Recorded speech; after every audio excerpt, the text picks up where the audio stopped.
Hello friends. आज हम लोग दीनदयाल उपाध्याय गोरखपुर विश्वविद्यालय बीए प्रथम सेमेस्टर पॉलिटिकल साइंस का पेपर हल करेंगे। तो चलते हैं प्रश्न नंबर 1 की तरफ। प्रश्न नंबर 1 है, किसने राजनीति विज्ञान को अधिपत्य विज्ञान की संज्ञा दी है? तो राजनीति विज्ञान को अधिपत्य विज्ञान की संज्ञा अरस्तू ने दी है। प्रश्न नंबर 1 का भी सही हो जाएगा। राज्य के तत्व होते हैं, राज्य के 4 तत्व होते हैं, तो प्रश्न नंबर 2 का ये यहाँ पे सही हो जाएगा। प्रश्न नंबर 3 है, राजनीति विज्ञान का संबंध है, तो राजनीति विज्ञान का संबंध राज्य और सरकार से है। प्रश्न नंबर 3 का ये यहाँ पे सही हो जाएगा। प्रश्न नंबर 4 है, निम्नलिखित में से कौन सा एक राज्य का आवश्यक तत्व नहीं है? तो राज्य का जो आवश्यक तत्व इनमें से नहीं है वो धर्म है। तो प्रश्न नंबर 4 का यहाँ पे डी सही हो जाएगा। प्रश्न नंबर 5 है, एक राज्य अपने नागरिकों को अधिकतम सामाजिक सुविधाएं प्रदान करे वह कहलाता है। तो जो राज्य अपने नागरिकों को अधिकतम सामाजिक सुविधाएं प्रदान करता है वह राज्य कल्याणकारी राज्य कहलाता है। तो प्रश्न नंबर 5 का डी सही हो जाएगा। प्रश्न नंबर 6 है, कल्याणकारी राज्य सुनिश्चित करता है। कल्याणकारी राज्य सुनिश्चित करता है आर्थिक, सामाजिक, राजनैतिक हित। तो यहाँ पे प्रश्न नंबर 6 का डी सही हो जाएगा। प्रश्न नंबर 7 है, राज्य का अस्तित्व जीवन के लिए है और इसकी निरंतरता सदजीवन के लिए है। यह कथन किसने कहा है? तो यह कथन अरस्तू ने कहा है। तो प्रश्न नंबर 7 का सी यहाँ पे सही हो जाएगा। प्रश्न नंबर 8 है, राज्य शोषण का एक यंत्र है, यह कथन किसने दिया था? तो यह कथन मार्क्स ने दिया था। तो प्रश्न नंबर 8 का ये यहाँ पे सही हो जाएगा। प्रश्न नंबर 9 है, राजनीति विज्ञान का जनक कौन है? तो राजनीति विज्ञान का जनक अरस्तू है। तो प्रश्न नंबर 9 का यहाँ पे भी सही हो जाएगा। प्रश्न नंबर 10 है, रिपब्लिक पुस्तक किसने लिखी थी? तो रिपब्लिक पुस्तक प्लेटो ने लिखी थी। तो प्रश्न नंबर 10 का डी यहाँ पे सही हो जाएगा। प्रश्न नंबर 11 है, किसने लोकतंत्र को लोगों को सरकार, लोगों के द्वारा तथा लोगों के लिए सरकार की तरह परिभाषित किया है? तो ये जो परिभाषित किया है लोकतंत्र की परिभाषा, ये अमेरिकी राष्ट्रपति अब्राहम लिंकन की है। तो फ्रेंड्स यहाँ पे प्रश्न नंबर 11 का भी सही हो जाएगा। प्रश्न नंबर 12 है, द प्रिंस पुस्तक किसने लिखी है? तो द प्रिंस पुस्तक मैकियावली की है। तो प्रश्न नंबर 12 का सी सही हो जाएगा। प्रश्न नंबर 13, निम्नलिखित में से किसने जोर देकर यह कहा था कि मनुष्य एक सामाजिक प्राणी है? तो यह जोर देकर कहा था मनुष्य एक सामाजिक प्राणी है अरस्तू ने। तो प्रश्न नंबर 13 का सी सही हो जाएगा। प्रश्न नंबर 14, निम्नलिखित में से कौन राज्य नहीं है? तो इसमें से बताना है कि कौन सा राज्य नहीं है। तो फ्रेंड्स यहाँ पे संयुक्त राज्य अमेरिका राज्य है, भारत भी राज्य है, फ्रांस भी राज्य है, लेकिन संयुक्त राष्ट्र संघ राज्य नहीं है, क्योंकि राज्य कहलाने के लिए 4 तत्वों का होना आवश्यक होता है: जनसंख्या, भूभाग, सरकार और संप्रभुता। तो अमेरिका, भारत, फ्रांस के पास ये चारों तत्व विद्यमान है, लेकिन संयुक्त राष्ट्र संघ के पास संप्रभुता नहीं है। प्रश्न नंबर 15 है, मार्क्सवादियों के अनुसार राज्य है? तो मार्क्सवादियों के अनुसार राज्य एक मानवकृत संस्था है। तो प्रश्न नंबर 15 का यहाँ पे सी सही हो जाएगा। प्रश्न नंबर 16 है, व्यवहारवाद का जनक कौन है? तो व्यवहारवाद के जनक डेविड स्टन है। तो प्रश्न नंबर 16 का यहाँ पे भी सही हो जाएगा। प्रश्न नंबर 17, आधुनिक राज्य है? तो आधुनिक राज्य जो है वो राष्ट्रीय राज्य है, इसलिए यहाँ पे 17 का ये सही हो जाएगा। प्रश्न नंबर 18, नगर राज्य शब्द समानता संबंधित है? तो नगर राज्य शब्द समानता प्राचीन यूनान से संबंधित है। तो प्रश्न नंबर 18 का भी यहाँ पे सही हो जाएगा। प्रश्न नंबर 19 है, निम्नलिखित में से कौन सा व्यवहारवाद से संबंधित नहीं है? तो व्यवहारवाद से इनमें से कौन सा संबंधित नहीं है? तो परंपरा जो है व्यवहारवाद से संबंधित नहीं है, बाकी तकनीकी प्रयोग, विशुद्ध विज्ञान, सत्यापन ये व्यवहारवाद से संबंधित है। तो प्रश्न नंबर 19 का डी यहाँ पे सही हो जाएगा। प्रश्न नंबर 20 है, व्यवहारवाद का आधार है अनुभववाद, समाजवाद, उदारवाद, साम्यवाद? तो व्यवहारवाद का इसमें से कौन सा आधार है? तो अनुभववाद है। प्रश्न नंबर 20 का ये यहाँ पे सही हो जाएगा।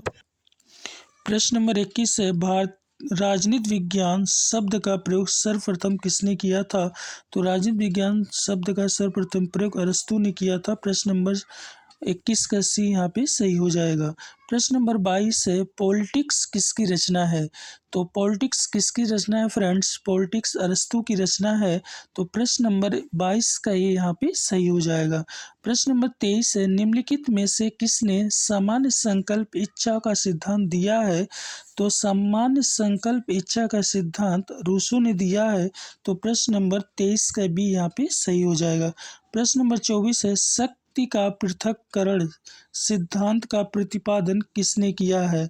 शक्ति पृथक्करण का सिद्धांत किसने प्रतिपादन किया है? तो मॉन्टेस्क्यू ने किया है। तो प्रश्न नंबर 24 का डी यहाँ पे सही हो जाएगा। प्रश्न नंबर 25 है, लोकतंत्र में अंतिम शक्ति किसमें निहित होती है? तो लोकतंत्र में अंतिम जो शक्ति होती है वो जनता में निहित होती है। तो प्रश्न नंबर 25 का भी यहाँ पे सही हो जाएगा। प्रश्न नंबर 26 है, प्रजातंत्र का प्रकार जिसमें भारत ने स्वीकार किया है। तो भारत ने प्रजातंत्र के कौन से प्रकार को स्वीकार किया है? तो भारत ने लोकतांत्रिक गणराज्य को स्वीकार किया है। तो प्रश्न नंबर 26 का सी यहाँ पे सही हो जाएगा। प्रश्न नंबर 27, अधिकार, संपत्ति, स्वतंत्रता, समानता और न्याय की संकल्पना किससे संबंधित है? तो अधिकार, संपत्ति, स्वतंत्रता, समानता और न्याय की संकल्पना लोकतंत्र से संबंधित है। तो प्रश्न नंबर 27 का सी यहाँ पे सही हो जाएगा। प्रश्न नंबर 28 है, लोकतंत्र में सत्ता का स्रोत किसमें निहित होता है? तो फ्रेंड्स, लोकतंत्र में सत्ता का जो स्रोत होता है वो जनता में निहित होता है। तो प्रश्न नंबर 28 का ये यहाँ पे सही हो जाएगा। प्रश्न नंबर 29 है, निम्नलिखित में से कौन सा संसदीय शासन व्यवस्था की विशेषता है? कार्यपालिका विधायिका का अंग होता है, सही है। कार्यपालिका की निचले सदन के प्रति जवाबदेही होती है, ये भी सही है।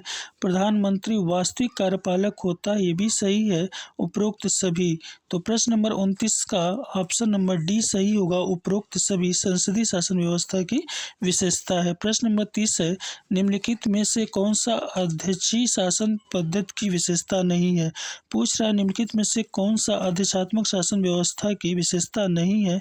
एकल कार्यकारी सही है। कार्यपालिका का निश्चित कार्यकाल ये भी सही है। नियंत्रण और संतुलन अध्यक्षात्मक शासन व्यवस्था में पाया जाता है, ये भी सही है। डी है निचले सदन का विघटन। तो ये अधिशात्मक शासन व्यवस्था का विशेषता नहीं है, निचले सदन का विघटन। तो 30 का डी सही हो जाएगा। प्रश्न नंबर 31 है, लोकतंत्र शब्द की उत्पत्ति किस मूल शब्द के द्वारा हुई है? तो लोकतंत्र शब्द की उत्पत्ति लैटिन भाषा के शब्द से हुई है। प्रश्न नंबर 31 का यहाँ पे ये सही हो जाएगा। प्रश्न नंबर 32 है, लोकतंत्र की सफलता के लिए क्या आवश्यक है? लोकतंत्र की सफलता के लिए क्या आवश्यक है? आर्थिक समानता, सामाजिक न्याय, समान अधिकार, इनमें से सभी। तो लोकतंत्र की सफलता के लिए इनमें से सभी आवश्यक है। तो प्रश्न नंबर 32 का डी यहाँ पे सही हो जाएगा। प्रश्न नंबर 33 है, अधिनायक तंत्र में किसका लोप हो जाता है? व्यक्तियों की आत्मनिर्भरता का, व्यक्तियों की क्रियाशीलता का, व्यक्तियों की स्वतंत्रता का, उपयुक्त सभी। तो फ्रेंड्स, अधिनायक तंत्र में इन सभी का लोप हो जाता है। तो प्रश्न नंबर 33 का डी यहाँ पे सही हो जाएगा, उपरोक्त सभी। प्रश्न नंबर 34 है, निम्नलिखित कथन में से कौन सा सत्य है? लोकतंत्र जनमत की अवहेलना करता है। लोकतंत्र में प्रत्येक व्यक्ति की इच्छा की पूर्ति होती है। लोकतंत्र सभी नागरिकों को बराबरी का महत्व देता है, उपरोक्त सभी। तो फ्रेंड्स, यहाँ पे 34 का सी सही हो जाएगा। लोकतंत्र सभी नागरिकों को बराबरी का महत्व देता है। प्रश्न नंबर 35 है, राजनीति विज्ञान का प्रारंभ और अंत राज्य के साथ होता है, यह कथन किसका है? तो फ्रेंड्स, यह कथन गार्नर का है। राजनीति विज्ञान का प्रारंभ और अंत राज्य के साथ होता है। तो 35 का ये सही हो जाएगा। प्रश्न नंबर 36, निम्नलिखित में से कौन सा राज्य का अनिवार्य तत्व नहीं है?